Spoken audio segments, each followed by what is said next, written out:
All right, I will try to make this quick. It's a difficult story for me to condense. It's kind of like anytime someone's telling a story from their vantage point, it becomes a life story with tons of unrelated, boring details. And so I want to really try hard to get to the point because I have told this story frequently. My first five or six guitar teachers, maybe three. I think I only had three guitar teachers till I switched to bass guitar as my main instrument. They all were like, hey, here's the secret. Learn this pentatonic minor blues scale and you can solo all day long. And I did. It was incredibly monumental to my progress as a musician. It has a lot to do with how I became who I am as a musician today. However, there's this huge season where I developed some really good technique, which when I was, between 13 and 17, a lot of men that are my age now would be like, oh my gosh, let's get that little hot shot in the band. He wants to play bass. No one else wants to. Everyone else is a guitar player having to play bass until they get their big shot. Let's get this kid Greg on bass in our, Montana country band. And my parents would have to go to bars and give permission, like, hey, yeah, Greg can be in here, So what would happen is these guys would start calling out numbers. They'd be like, go to the 6. And I really wanted to act like I knew what was going on. So on my face, he'd be like, oh yeah, cool. In my head, I'm like, I have no idea what you're talking about. Meanwhile, unbeknownst to me, I had also learned a major scale.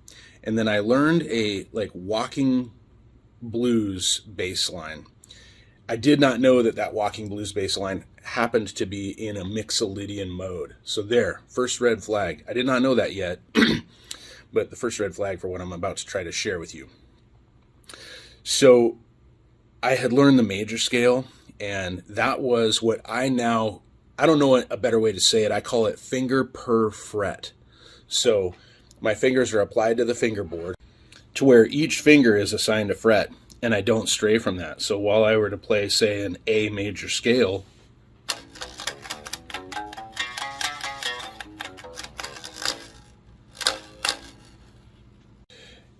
I would assign one finger to each fret, and I'd be really strict and stay with that. So for years I was like, I want to get better, I want to learn more. And I would hear rumors of better educated musicians, oh, I wish Greg could actually, his music theory knowledge matched his technique. That'd be cool. We'd hire him or whatever. These things would get back to me when I lived in the Bozeman area.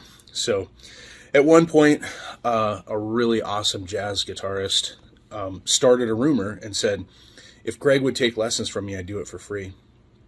I won't mention any names because when I heard back about it, I was just thirsty for knowledge of what's going on my fingerboard. And so I took him up on it, went and took lessons. And of course I got there, he's like, $20. I'm like, oh, all right. So I took a few lessons, like probably 10 or 12 lessons from him. And he triggered so much thirst for knowledge and ideas of what is going on inside of all this music stuff. So at this point in the story, I aced the memorization of the pentatonic minor blues scale. Like I could use it all over the place, but I did not know that I knew what I was doing with it. It's just like if it came time to solo, I would use that, and frequently it would sound terrible. And so I developed yet another technique. A friend named Rob Kohler taught me, like, hey, if you're improvising and you play a wrong note, move one fret. Like, just slide a half step either way and you'll be right. Thank you, Rob. That was awesome. Thank you.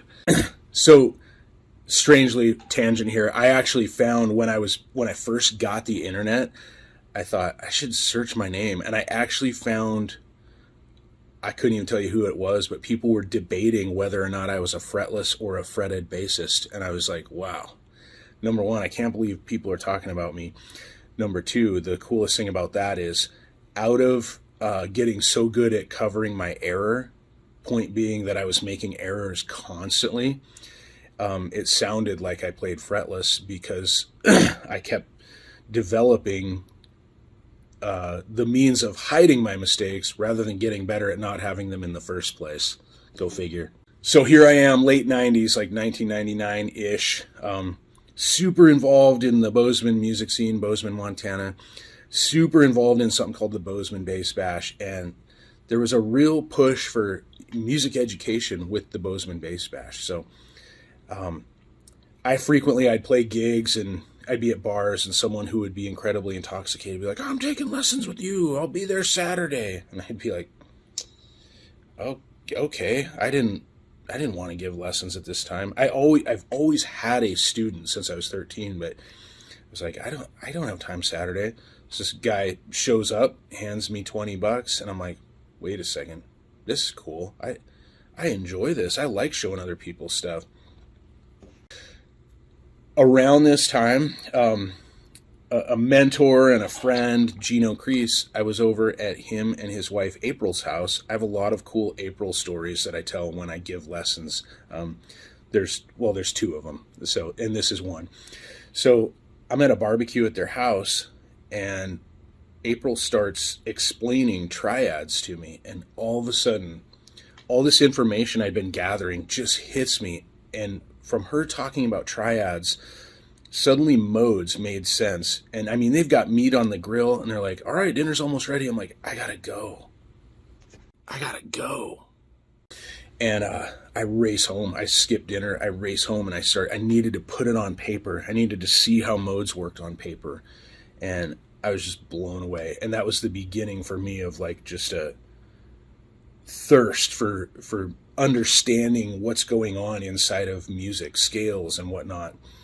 And so I pursued jazz for a little while, but it's just, as far as a genre, like the enjoyment of listening to it, it's definitely not my top favorite. So I definitely like rock, pop, country, reggae, funk, hip hop type stuff. Like I like simple chord progressions, and I love to, when I get an opportunity to play over a simple chord progression, I like improvising with the most extreme of my abilities of technique. That's what I enjoy hearing and doing. Also around this time, I just took like 10 years and I listened to nothing but instrumental virtuosos. Adam Nitti, Michael Manring, Joe Satriani, Steve Vai, Neil Zaza. That's just all I listened to for like 10 years. And then it was laced with a little bit of like guys like Kirk Franklin and Ty Tribbett type music. So I don't know if Ty Tribbett was around back then. I'm just describing the genre. And I hadn't heard of Ty Tribbett till 2015 probably, but definitely Kirk Franklin, that type of stuff. Fred Hammond. I really started enjoying that. So all this like pyrotechnic, virtuoso, fretted instrument players laced with a little bit of high energy gospel funk-ish stuff. Meanwhile, I was gigging with bands that did like nu metal, NU, umlaut metal. So, and then a bunch of guys that did like kind of the Grateful Dead jam band type thing, which also, neither of those genres, there are things I love in those, but they're definitely not like my go-to. But I would be getting paid to do that, as well as country, like just country bar bands. So, country rock, like Georgia Satellites and stuff like that. So all the while, that's what's going on for me.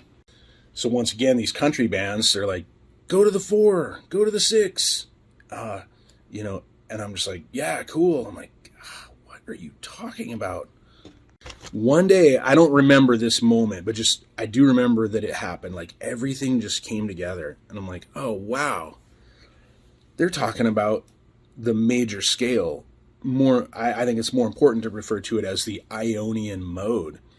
If you take the Ionian mode and just number them, like connect the dots, the first note you play in the Ionian mode is 1, 1, 2, 3, 4, 5, 6, 7, 8, etc. If you number them that way, that's what they're calling out. Those are the root notes of the chords they're calling out. So that was an explosive moment for me personally. If you haven't had that moment yet, I'm looking forward to that being an explosive moment for you as well. By now, I'm like I'm enamored with this stuff, and by now I'm teaching guitar and bass full time. Like that's my full time day job. That's a whole nother story that I'll skip for now. But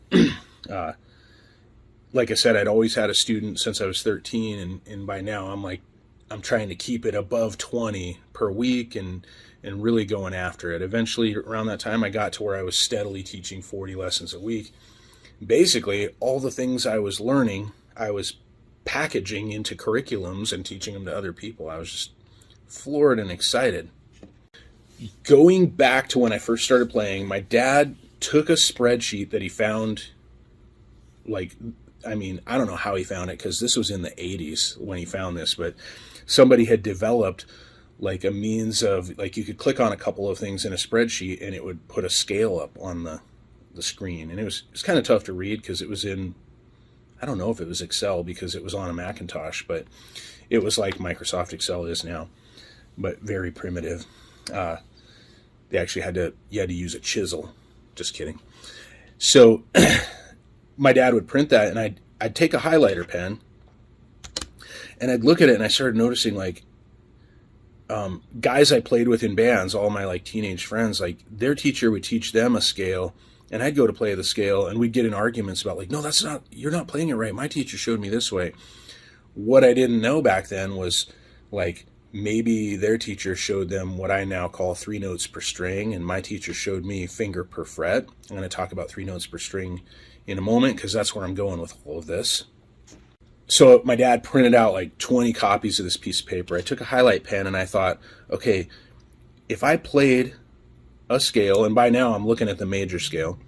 If I took a major scale, I don't know when this was in the time frame actually. I know I was really young and it was, early on in my life. So, but I took these printouts and I'd say, if I took a major scale and played 1 note per string, and I took the highlighter, and on my low fat E string I marked, I used G as an example. So I'd mark G. And then on the next string, I'd find the closest A so that the pitch worked, and I'd try it on my instrument. And then when I got that done and thought, oh, wow, that's accurate, then I took another piece of paper and I did, all right, what does 2 notes per string look like? What does 3 notes per string look like? And I'd go all the way up to 8 notes because that way it was a complete octave. And I just kept those pieces of paper for years thinking, there's something to this for me personally. There's something to what I just did here. This is good. I want to hold on to these. Now, going back to the future in my story, which is now the past. Around the time where I'm like teaching between 20 and 40 students a week, I'm teaching in the basement of Music Villa, and I'd have these people come in and they'd ask me questions about chords, especially a lot of praise and worship musicians are like, I'm going to make this chord up, but it's like, yeah, it says A minor /13 parentheses, no 5. How do you even find those chords? And somewhere in there it dawns on me, oh wow, those are coming from the Ionian mode, initially. I learned some more about that later, but I'm like, you have to do those instructions. That's a set of instructions after the chord name. Wow, that's cool. So I started exploring that. Quickly I learned, there are 7 modes in a key. You have to at least know where to refer to the modes to accomplish this, but basically in a key, in a song, if the chord has instructions, you have to apply the numbers to that mode. This is, I hope I'm not losing some people here, but you take every mode and you number them 1 through 7, or like on a lot of the curriculums I make, it goes like 1 through 18. But then you have to play when the chord on a chart or a song says, C add 9, what that means is you're playing a C chord and you add a 9th to it. If it's just C9, you're not playing the 3 at all, but it has a 9. So I believe that's true. That's where I'm at with that, specifically C9 and C add 9 right now. So drop in the comments if you think I'm wrong. I'm interested in hearing what you have to say. I was trying to sound so hip. I mean, drop it into the comments. And why did I even use the word drop? I'm not a hipster. type it in the comments if you disagree. I'd love to hear from you. So the first few experiences I had trying to show this to people, right away, I had taught them the finger per fret method. So if I told them, we have this G, and they're playing a bar chord G, and let's just say we're working on bar chords, and it says, G, no 3. Well, as far as they know, now their 3 is below this bar. So already there is no 3 in that until up higher. I've learned since way long days ago since then. But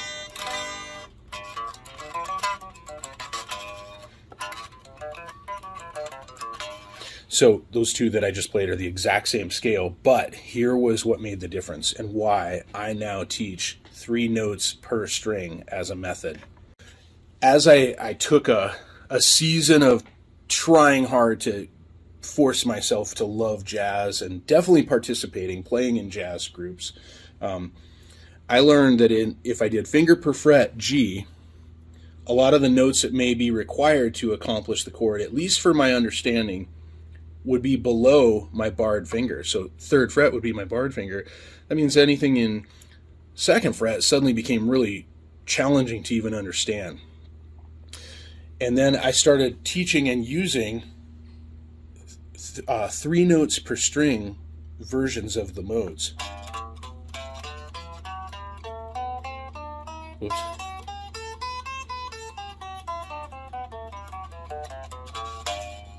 Now, when I got there, all of a sudden it was easy for me to explain to people like, oh, we want to use our 9, so we could count a variety of places and ways, but then your barred finger could still play that bar chord. And I still feel strongly that bar chords are the first thing you should learn as far as chords, and I feel strongly that the Ionian mode is the first scale you should learn. It does not mean that pentatonic minor blues is bad. It's just like, to me, learning pentatonic minor blues first would be like it'd be like waiting till you're a senior in high school to teach you the alphabet. It's like you teach someone to read and then you teach them the alphabet. It's possible, but boy, you just complicate the journey tremendously. So 3 notes per string. Why? If you play 3 notes per string, it's really easy to map out and understand what's happening if and when you ever have a question about what's contained in a chord. So if you see things, chords with really long names, if it says A major or A minor, that can be pretty easy, and you can play your little cowboy campfire chords and pull it off. But as soon as you see, 11s, 13s, 9s, and stuff like that, even without understanding where or why they come from, at least now you can take the numbers out of your mode, and even if it's crude or primitive of how you accomplish the chord or even difficult, at least you're like, oh, that is what's going on there. So it's all about those numbers as far as what goes in a chord and to understand it. But the few things that were hiccups or hurdles for me were I learned the pentatonic minor scale first, and I learned to improvise, and I learned a bunch of open chords. Then I learned power chords. And then I started learning, a couple of other scales before I knew or understood that they were modes. And I learned those as finger per fret. So all of those were giant stumbling blocks that I believe cost me 15 to 20 years of just understanding what I was doing. I feel like I could be so much better of a musician with the time I could have put in had I known those things earlier. So I'm still going after it. I'm still learning every day, and I love that. That's a great, exciting thing about music. But I hope that sheds a little light on why I prefer to teach, number one, the major or Ionian mode as a first scale to learn, as well as why I teach it as a 3 notes per string method. Hope you have a great day. Talk to you soon.